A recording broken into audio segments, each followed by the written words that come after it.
BJP के विधायक हैं नीतीश मिश्रा हमारे साथ। देखिए सदन में आज जिस तरीके से इन्होंने सवाल उठाया है, बिहार में जिस तरीके से लगातार ये सवाल उठता है अफसरशाही को लेकर, तो हम इनसे बात करेंगे। आपने आज सदन में फिर से आवाज़ उठाई, पिछली बार भी आपने यही आवाज़ उठाया था।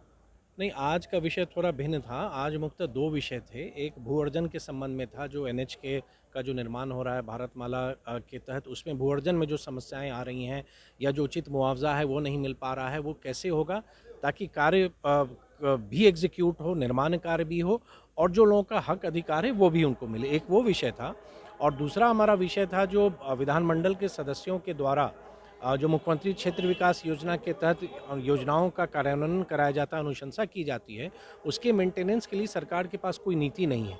हम प्रत्येक वर्ष लगभग 1000 करोड़ खर्च करते हैं एसेट क्रिएशन पर, संपत्ति बनती है ग्रामीण क्षेत्रों में, लेकिन उसके रख रखाव के अभाव में कहीं ना कहीं वो अनुपयोगी होता जाता है। तो वो मैंने ध्यानाकर्षण के माध्यम से सरकार का ध्यान आकृष्ट किया कि मुख्यमंत्री क्षेत्र विकास योजना के तहत जिन कार्यों का कार्यान्वयन हो रहा है, उसकी एक स्पष्ट पॉलिसी सरकार को बनानी चाहिए। और साथ में बिहार में जिस तरीके से ब्यूरोक्रेसी को लेकर जो सवाल खड़े होते हैं, लगातार होते हैं। देखिए, मैं स्पष्ट मानता हूँ कि हमारे लोकतंत्र में, हमारे संविधान में सभी के कार्यों को स्पष्ट किया हुआ है। विधायिका के कार्य जो हैं, कार्यपालिका के जो कार्य हैं, समस्या तब आती है जब एक दूसरे में हम कहीं इंटरफेयर करते हैं।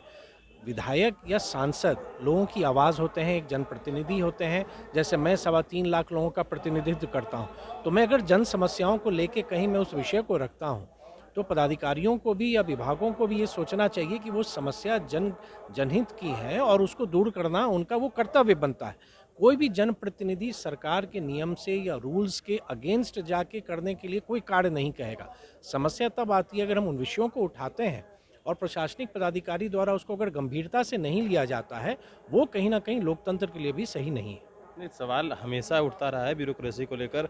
कई आप ही नहीं, कई ऐसे मंत्री भी सवाल उठा चुके हैं कि अधिकारी उनके बात नहीं सुनते हैं। देखिए, वही इस पे स्पष्ट ये समझना पड़ेगा। मैंने कहा ना कि हम अपने दायरे में रह के काम करें, वो अपने दायरे में रह के काम करें, कहीं कठिनाई नहीं है। प्रॉब्लम तब होता है कि अगर वो उनका जो दायित्व है उसको भी वो सही तरीके से नहीं कर रहे हैं। हाँ, और हमारे लिए भी ये बनता है कि हमारे लिए जो रोल डिफाइंड है उसी रोल का निर्वहन हम करें। तो ये सरकार के सर्कुलर्स ज़रूर होते हैं कि हम अगर कोई चिट्ठी लिख रहे हैं उसका समय पर जवाब आए, लेकिन प्रैक्टिकलिटी में ये नहीं होता है। और अगर विधायिका एज ए इंस्टीट्यूशन कमज़ोर होगी तो हमारा लोकतंत्र कमज़ोर होता है। तो इसलिए कहीं ना कहीं आवश्यकता बनती है कि जब कोई जनप्रतिनिधि समस्याओं को रखता है तो उसके रिड्रेसल के लिए, उसके एग्जीक्यूशन के लिए, उसके कार्यान्वयन के लिए जो भी प्रशासनिक तंत्र है उसको संवेदनशीलता के साथ उन कार्यों को देखना चाहिए। इस बात को सुनिश्चित कौन करेगा, कब तक ये अधिकारी जिस तरीके से लगातार बेलगाम है? देखिए, ये सभी नहीं है, ये बहुत बार देखेंगे कि व्यक्ति व्यक्ति पर भी निर्भर करता है।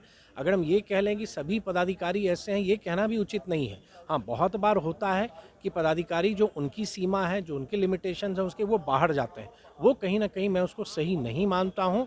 कार्य होते हैं, ऐसे नहीं है कि जनप्रतिनिधियों के द्वारा उठाए गए विषयों का निराकरण नहीं होता है, निराकरण होता है। लेकिन बहुत बार विषय ऐसे देखे जाते हैं जिनका निराकरण नहीं होता है और कहीं न कहीं प्रशासन उन विषयों को अनसुनी करता है, वो सही नहीं है। चलिए, तो ये थे हमारे साथ बीजेपी के विधायक। जो सवाल थे हमने इनसे लिए हैं और वेब लेंगे बने के साथ। नमस्कार।